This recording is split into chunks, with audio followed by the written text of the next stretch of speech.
Hello learners, welcome back to my channel. I hope you all are safe and doing well at your home. So आज की video में पढ़ेंगे हम two another topics from the chapter the end of bipolarity. पहला topic जो हम cover करेंगे that is tensions and conflicts और दूसरा टॉपिक है India and post communist countries. So let's begin with tensions and conflicts. अब जैसे हमने लास्ट टॉपिक में पढ़ा था कि यूएसएसआर के डिसइंटीग्रेट हो जाने के बाद सारे 15 रिपब्लिक्स इंडिपेंडेंट हो जाते हैं, बट ये सब कुछ इतना आसान भी नहीं था। इनफैक्ट काफ़ी सारे सिविल वॉर्स, इंसर्जेंसीज, डिस्प्यूट्स होने लगे थे इन कंट्रीज़ में। तो इन्हीं सब के बारे में हम इस टॉपिक में डिटेल में पढ़ेंगे। सबसे पहले हम पढ़ेंगे रशिया के बारे में।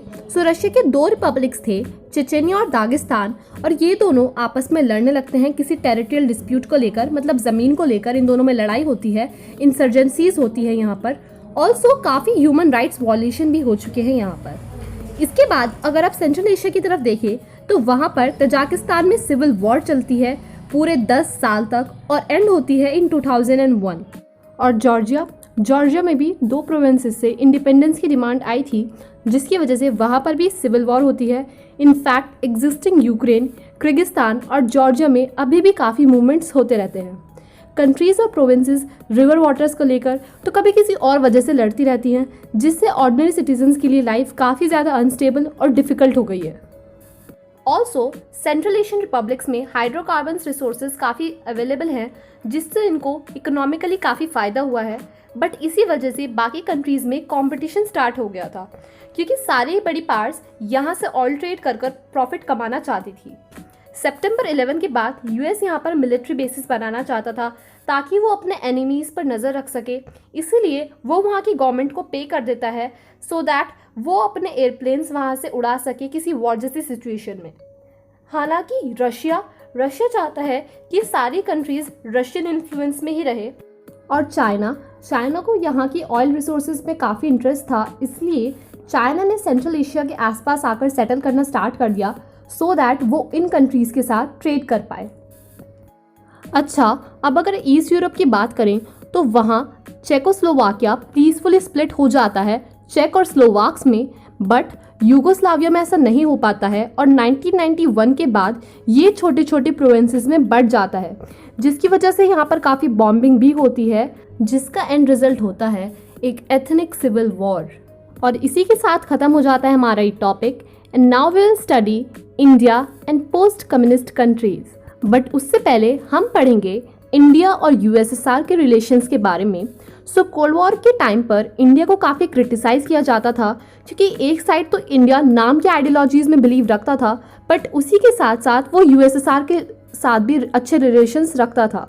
बट इंडिया हमेशा अपने आप को डिफेंड करता आया है, अपने आप को यूएसएसआर का अलाय ना बताकर।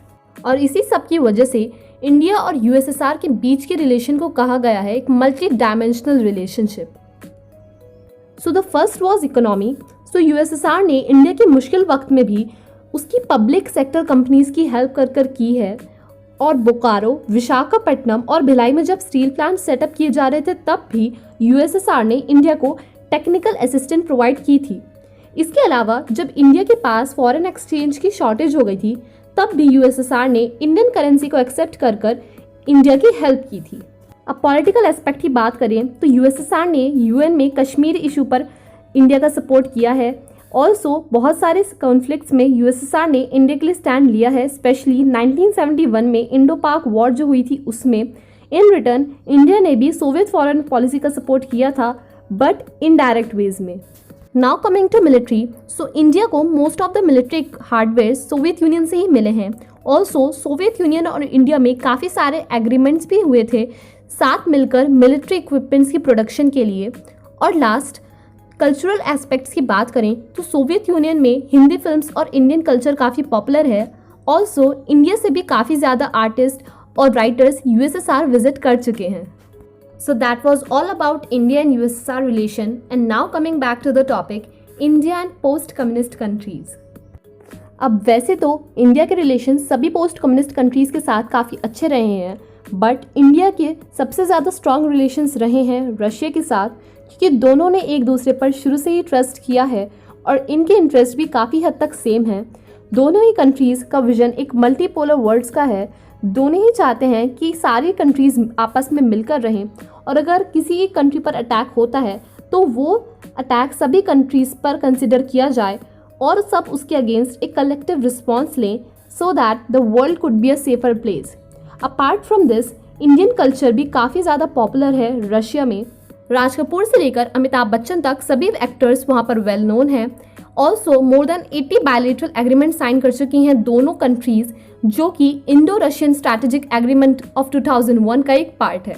And now talking about India, so India को बहुत ज़्यादा बेनिफिट हुआ है इस रिलेशनशिप से, फिर चाहे वो कश्मीर इशू हो या एनर्जी सप्लाईज हो, टेररिज्म पर इंफॉर्मेशन शेयर करना हो, सेंट्रल एशिया में एक्सेस करना हो, या फिर चाइना के साथ अपने रिलेशन बैलेंस करना हो। रशिया ने सभी जगह पर इंडिया को सपोर्ट किया है। और अब अगर रशिया की बात करें, सो रशिया को भी काफ़ी ज़्यादा फ़ायदा हुआ है इस रिलेशनशिप से, क्योंकि इंडिया रशिया का सेकेंड लार्जेस्ट आर्म्स मार्केट है। मतलब इंडिया अपने most of the military hardwares Russia से ही लेता है। ऑल्सो क्योंकि इंडिया एक ऑयल इंपोर्टिंग नेशन है, तो रशिया में जब भी कभी ऑयल क्राइसिस हुआ है, सो उसमें इंडिया ने रशिया की काफ़ी हेल्प की है। And for now India Russia, Kazakhstan और तुर्कमेनिस्तान से अपने एनर्जी सप्लाईज बढ़ाने के बारे में सोच रहा है। और इंडिया के न्यूक्लियर एनर्जी प्लान्स के लिए भी रशिया काफ़ी इंपॉर्टेंट है। ऑल्सो इंडिया को स्पेस इंडस्ट्री में भी असिस्ट कर चुका है रशिया। एक एग्जाम्पल आपकी बुक में भी गिवन है दैट जब इंडिया को ज़रूरत थी तब रशिया ने क्रायोजेनिक रॉकेट देकर हेल्प की थी इंडिया की। So as you can see, India और रशिया के रिलेशंस कितने अच्छे थे और अभी भी कितने अच्छे हैं। एंड विद दिस खत्म हो जाता है हमारा ये last topic. And now soon I will be making videos on the added topics of this chapter, so stay tuned for that. Alright learners, so that's it for today's video.